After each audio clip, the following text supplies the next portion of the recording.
Hi and welcome to Adventures on an Escort. Today I thought I'd talk about what kind of person it takes to be an escort, or what kind of person I thought it took to be an escort. I first thought I wasn't pretty enough, I wasn't slim enough, I wasn't big boobed enough. But after looking around at the profiles, that's not true at all. Yes, there's a lot of big boobed women on there, and some men like that. Some men just like normal average size boobs like mine. And you don't have to be the stereotypical blonde, big boobs, long legs to be an escort.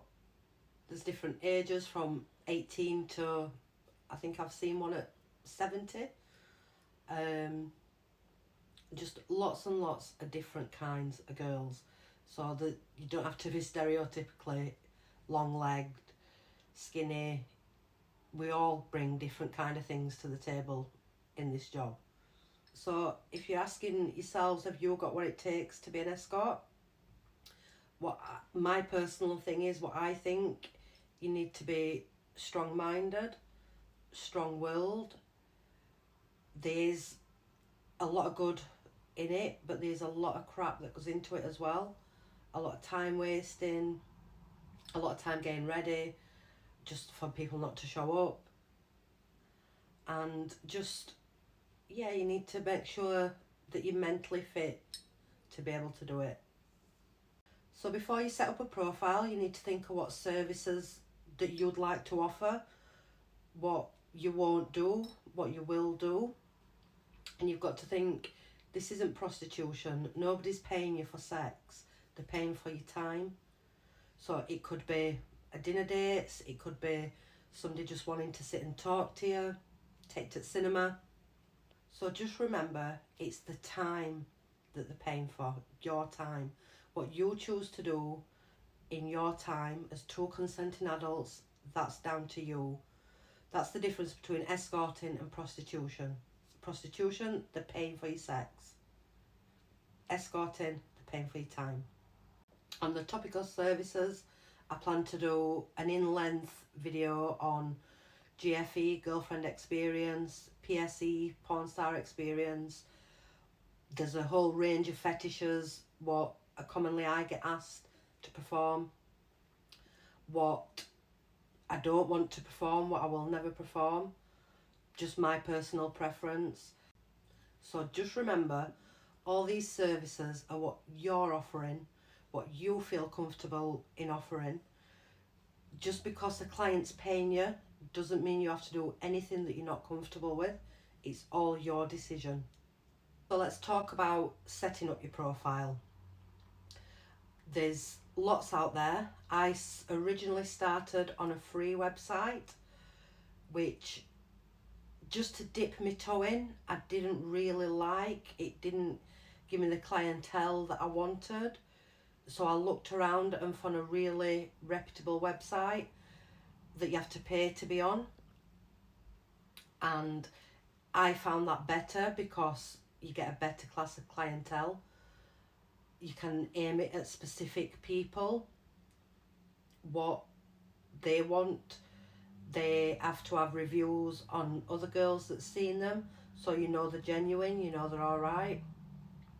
With the free one, I found a little hit and miss on which kind of guys I were getting messages off, and I didn't really like that. But it's down to you, it's down to every individual. Some girls like the free website, some don't. What you do need to bear in mind is, it is going to cost you not a lot to start off with, maybe just £20-30, but you will get that back in no time. So let's talk about why I chose the website I chose. Every time I looked into Google, it came up first. It's got a really good, reputable name. The cost, it costs £1 a day to have your phone number displayed.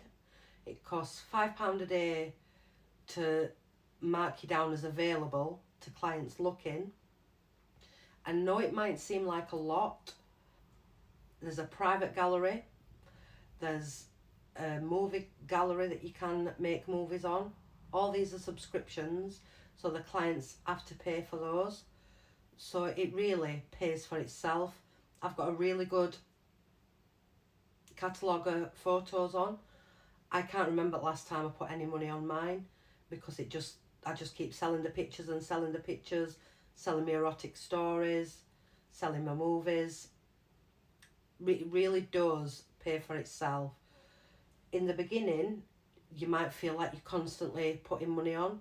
I think the first 2 months I put £60 on, but once I got more into it, I got more photos on, I've not had to put any money on since, and it just accumulates and it's just there, it just pays for itself. So now you've chose your website, now you need to think about what kind of clientele you want to attract. Think about your photos.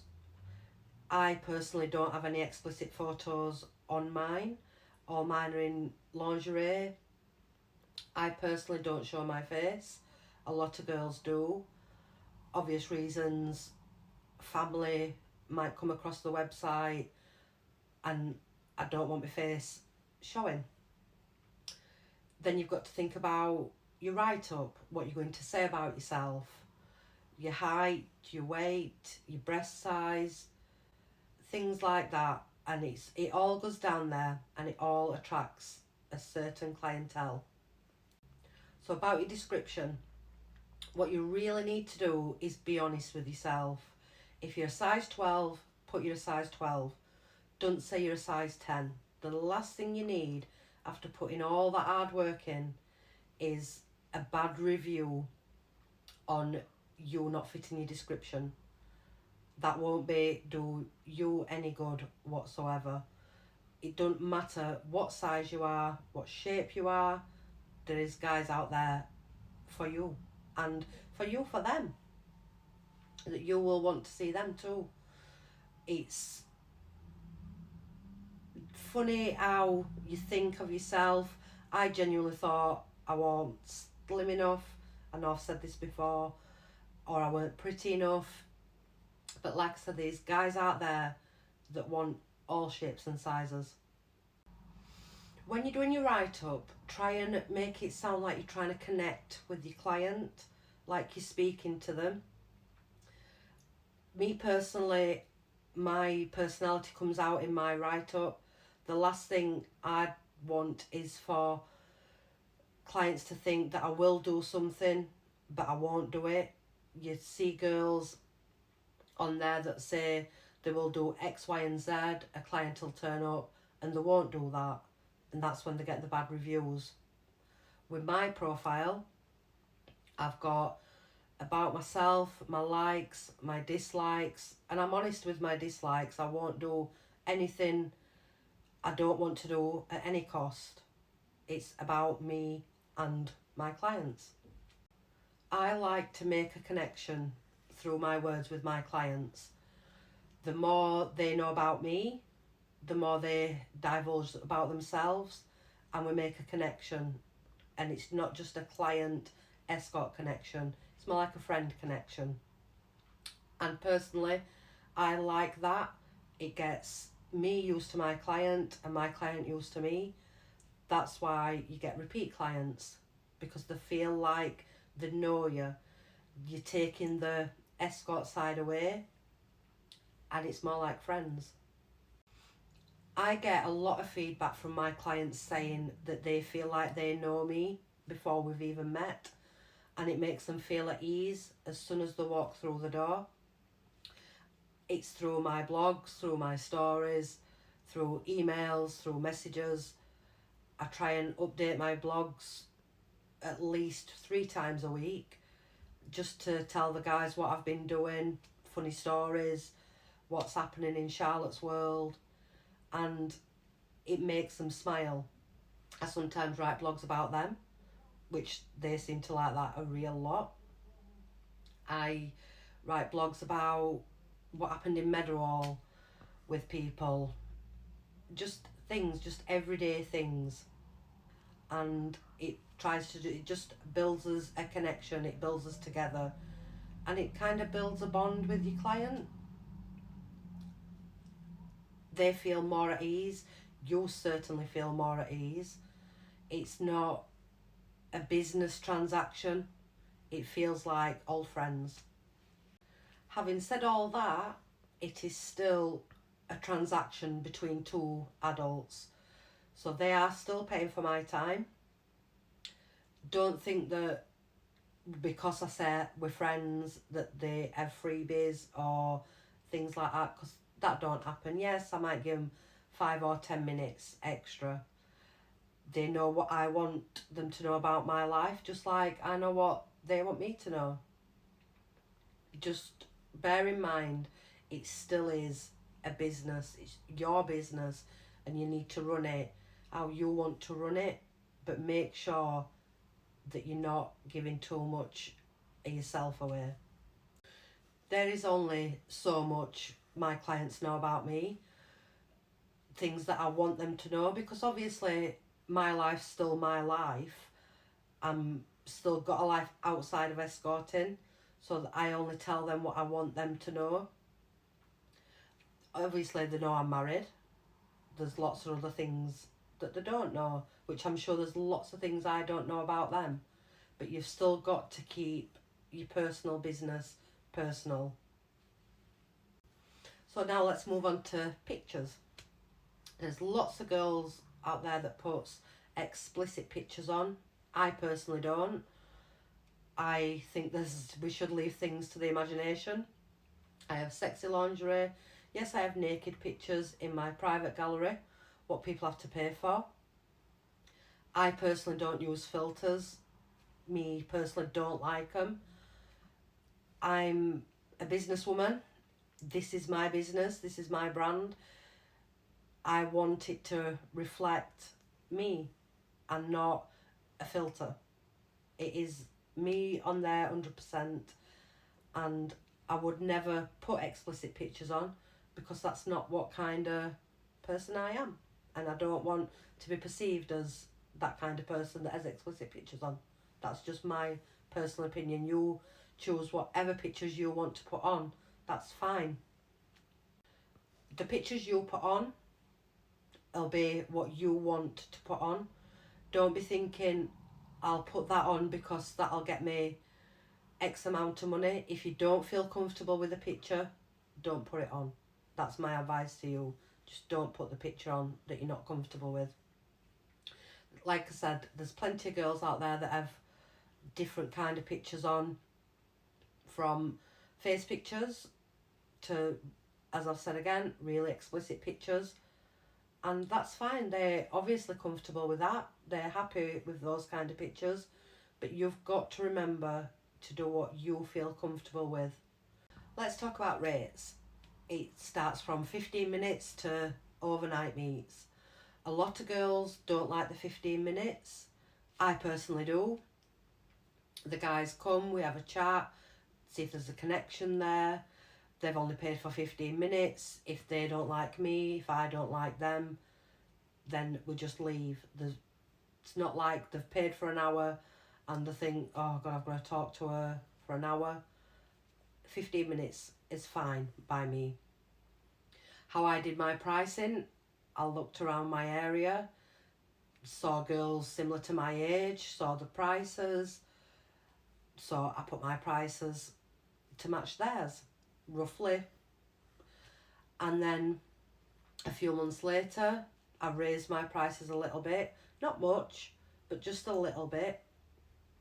So you set your prices at what you want.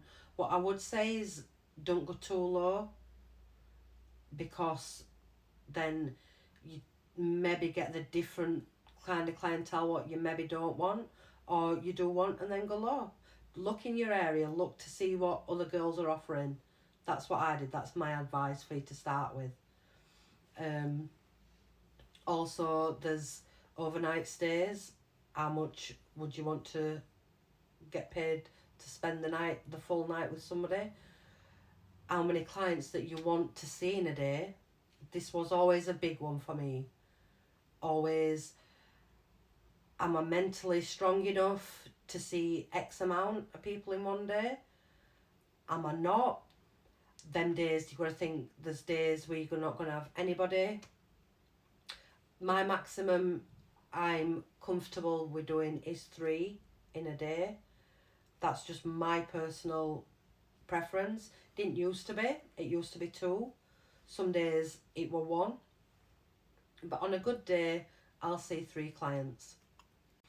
When I say I have 3 bookings a day, my bookings tend to range from an hour to an hour and a half. But don't think that I'm having sex for all them hours in a day, because believe me, I'm not. They come for lots of different kind of reasons. I even have one guy that comes and cleans my house. He actually pays me to clean my house. How great is that? That comes under the fetish. He likes to call me mistress. He likes me to tell him what to do, and if you don't do it right, he likes good spanking. So if you don't get them creases out at shirts, it's going on with your red ass. So that's a little bit about getting your profile started. The advice I've given you should set you off. There's still 1 or 2 things that I haven't covered that I'll cover in a later video. But just remember, your do's and your don'ts are your choice. Everything I've said is just my opinion. You might choose to do it a different way. If anybody's got any questions or comments or suggestions on videos they'd like to see in future, if you leave them in the box below, I will try and answer them as soon as I can. Thanks for now. Bye.